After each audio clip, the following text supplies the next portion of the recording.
ಅಲ್ಲದೆ ಇದೇ ಬಾರಿ ಅತಿ ಹೆಚ್ಚು ಪ್ರದರ್ಶನ ಕೇಂದ್ರಗಳನ್ನು ತೆರೆಯಲಾಗಿವೆ. ಕಳೆದ ಬಾರಿ ಹೋಲಿಸಿದ್ರೆ ಈ ವರ್ಷ 25% ಹೆಚ್ಚಿನ ಪ್ರದರ್ಶನ ಕೇಂದ್ರಗಳನ್ನು ತೆರೆಯಲಾಗಿದೆ.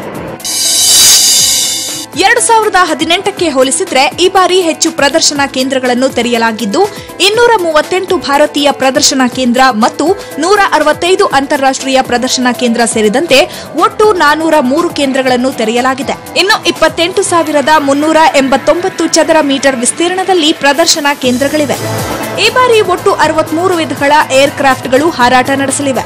ನಿನ್ನೆ ತಾಲೀಮಿನ ವೇಳೆ ದುರಂತಕ್ಕೀಡಾಗಿದ್ದ ಸೂರ್ಯಕಿರಣ್ ವಿಮಾನ ಈ ಬಾರಿ ಪ್ರದರ್ಶನದಲ್ಲಿ ಪಾಲ್ಗೊಳ್ಳುವ ಬಗ್ಗೆ ಅನುಮಾನಗಳಿವೆ. Metro bureau, news 18 Kannada, Bengaluru. ಇನ್ನು ದೋಸ್ತಿ ಸರ್ಕಾರದ ನಾಯಕರ ನಡುವೆ ಲೋಕಸಭೆ ಸೀಟು ಹಂಚಿಕೆ ವಾರ್ ಜೋರಾಗಿದೆ. 5-6 ಕ್ಷೇತ್ರಗಳನ್ನ ಬಿಟ್ಟುಕೊಟ್ರೆ ತಗೊಳ್ಳೋಕೆ ನಾವೇನು ಬೆಗ್ಗರ್ಸ್ ಅಲ್ಲ ಅಂತ ಸಿಎಂ ಕುಮಾರಸ್ವಾಮಿ ಅವರು ಕಾಂಗ್ರೆಸ್ ನಾಯಕರಿಗೆ ಟಾಂಗ್ ಕೊಟ್ಟಿದ್ದಾರೆ. ಸಿಎಂ ಕುಮಾರಸ್ವಾಮಿ ಅವರ ಈ ಮಾತು ಮೈತ್ರಿಯಲ್ಲಿ ಎಲ್ಲವೂ ಕೂಡ ಸರಿಯಿಲ್ಲ ಅನ್ನೋದನ್ನ ಮತ್ತೆ ಸಾಬೀತು ಮಾಡಿದೆ. ಸಿಎಂ ಮಾತಿಗೆ ಸಿದ್ದರಾಮಯ್ಯ ಸಹ ಟಾಂಗ್ ಕೊಟ್ಟಿದ್ದಾರೆ. ನಾವು ಬೆಗ್ಗರ್ಸ್ ಅಲ್ಲ, ಅವರು ಬೆಗ್ಗರ್ಸ್ ಅಲ್ಲ, ಹಾಲಿ ಸಂಸದರ ಕ್ಷೇತ್ರಗಳನ್ನ ಬಿಟ್ಟುಕೊಡೋಕೆ ಆಗಲ್ಲ ಅಂತ ಖಡಕ್ ಆಗಿ ಹೇಳಿದ್ದಾರೆ. ಈ ಮಧ್ಯೆ ಸೀಟ್ ಹಂಚಿಕೆ ಬಗ್ಗೆ ಯಾವ ಚರ್ಚೆ ಕೂಡ ಆಗಿಲ್ಲ. ದೇವೇಗೌಡರ ಜೊತೆ ಚರ್ಚಿಸಿ ಸೀಟು ಹಂಚಿಕೆ ಸಭೆಗೆ ದಿನಾಂಕ ನಿಗದಿ ಮಾಡ್ತೇವೆ ಅಂತ ಕೆಪಿಸಿಸಿ ಪ್ರೆಸಿಡೆಂಟ್ ದಿನೇಶ್ ಗುಂಡೂರಾವ್ ಹೇಳಿದ್ದಾರೆ. ನನಗೆ 7, 5, 3 ವಿ ಆರ್ ನಾಟ್ ಬೆಗ್ಗರ್ಸ್ ಬಹಳ ಸ್ಪಷ್ಟವಾಗಿ ಹೇಳ್ತೀನಿ. ಇಲ್ಲಿ ಪ್ರಶ್ನೆ ರಾಷ್ಟ್ರದ ರಾಜಕಾರಣದಲ್ಲಿ ಒಂದು ಸಂದೇಶ ಕೊಡಬೇಕು ಅಂತಕ್ಕಂಥದ್ದು ಎಲ್ಲರೆಲ್ಲ ಭಾವನೆ ಇದ್ದಾರೆ. ಕೂತು ಸಮಗ್ರವಾಗಿ ಚರ್ಚೆ ಮಾಡಿ ತೀರ್ಮಾನಕ್ಕೆ ಬರಬೇಕು. ಯಾರು ಬೆಗ್ಗರ್ಸ್ ಅಲ್ಲ, ಅಲಯನ್ಸ್ ನಲ್ಲಿ ಇರೋದು ಇದು ಸರ್ಕಾರ. ಅದರಿಂದ ಯಾರು ಬೆಗ್ಗರ್ಸ್ ಅಲ್ಲ, ಅವರು ಬೆಗ್ಗರ್ಸ್ ಅಲ್ಲ, ನಾವು ಬೆಗ್ಗರ್ಸ್. ಎಲ್ಲೂ ಕೂಡ ನಾವು ಕಾಂಗ್ರೆಸ್ಗೆ ಎಷ್ಟು JDSಗೆ ಎಷ್ಟು ಅಂತ ಚರ್ಚೆನೇ ಮಾಡಲಿಲ್ಲ. ಹಾಗೆ ಮುಖ್ಯಮಂತ್ರಿಗಳದ್ದು ಕೂಡ ಫೋನಲ್ಲಿ ಮಾತಾಡಿದೆ. ನನಗೆ ಮಾನ್ಯ ದೇವೇಗೌಡರ ಜೊತೆ ಹೋಗಿ ಚರ್ಚೆ ಮಾಡಿ ಇದನ್ನು ಯಾವ ರೀತಿಯಾಗಿ ನಾವು ತೆಗೆದುಕೊಂಡು ಹೋಗಬೇಕು ಅಂತ ಹೋಗಿ ಅವ್ರನ್ನ ಮೀಟ್ ಮಾಡಿ ಅಂತಲೂ ಕೂಡ ಪ್ರದೇಶ ಎಲೆಕ್ಷನ್ ಕಮಿಟಿ ನನಗೆ ಹೇಳಿದ್ರು. ದೇವೇಗೌಡರ ಸಾಹೇಬ್ರನ್ನ ಕಾಂಟ್ಯಾಕ್ಟ್ ಮಾಡಿದ್ದೀನಿ.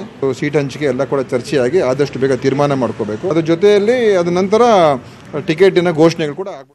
ಇನ್ನು ಲೋಕಸಭೆ ಚುನಾವಣೆ ಕಾವು ರಂಗೇರ್ತಾ ಇದೆ. ತಮ್ಮ ಪಾರ್ಟಿ ಅಧಿಕಾರಕ್ಕೆ ಬರಲೇಬೇಕು ಅಂತ ಪಕ್ಷಗಳು ಇನ್ನಿಲ್ಲದ ಕಸರತ್ತುಗಳನ್ನ ನಡೆಸ್ತಾ ಇದ್ದಾವೆ. ಅದರಲ್ಲೂ ಲೋಕಸಮರಕ್ಕೆ ಹೊಸ ಮುಖಗಳು ಅಖಾಡಕ್ಕೆ ಎಂಟ್ರಿ ಆಗ್ತಿರೋದು. ನಟ ಪ್ರಕಾಶ್ ರಾಯ್ ಪಕ್ಷೇತರ ಅಭ್ಯರ್ಥಿಯಾಗಿ ಸ್ಪರ್ಧಿಸುವುದಾಗಿ ಹೇಳಿದ್ದಾರೆ.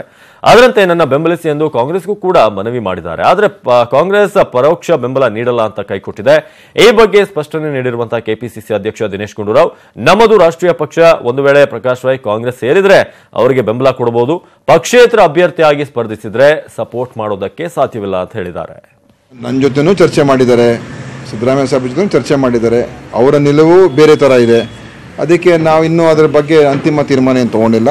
ಯಾಕಂತ ಹೇಳಿದ್ರೆ ನಾವು ಕಾಂಗ್ರೆಸ್ ಪಕ್ಷದಿಂದ ಎಲ್ಲೆಲ್ಲಿ ಕಂಟೆಸ್ಟ್ ಮಾಡಬೇಕು ನಾವು ಮಾಡ್ತೀವಿ.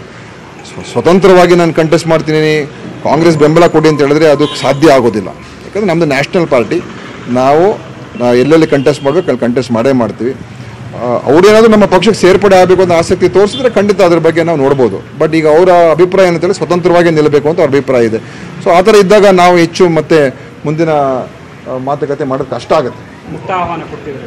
ಇಲ್ಲ, ಅವ್ರಿಗೆ ಸೇರ್ಕೊಳ್ಬೇಕು ಅಂತ ಆಸೆ ಇದ್ದರೆ